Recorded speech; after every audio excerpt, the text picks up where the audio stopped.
Rosenkavalier is very much about time and about the passage of time.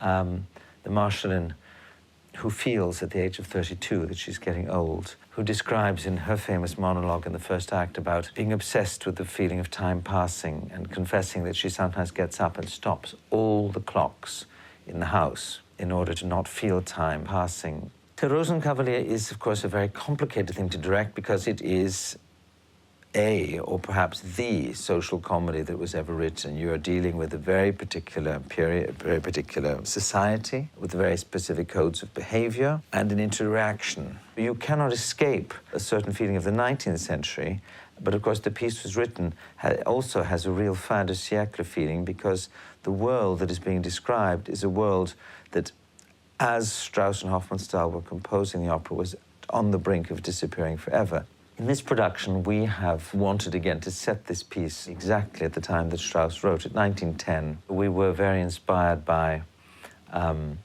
architects and designers of the Vienna Secession. So we have imagined shiny white stone floors as against wood, completely undecorated surfaces as against the rich fabric-colored walls of the Marschallin's bedroom and the rooms around it. Having made a decision to set this piece in this period, of course, the military becomes quite important, not to mention the fact that the characters, in any case, bring a certain military background to this. Octavian is described as a young officer. The Marschallin's husband is the head of the army, René Fleming, who is an artist I love and someone who I've worked with a number of times over the years. I am also very much looking forward to working with Elena Garanza. We've never worked together before. I think she will be wonderful, Octavian, and I think she and René will be very interesting together.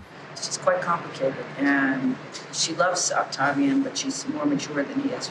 So she really sees the future in a way that he doesn't. But, you know, it's that beauty of having a relationship with a younger person that enables you to have that spark again, that sort of sense of joy and hope for the future that is extraordinary.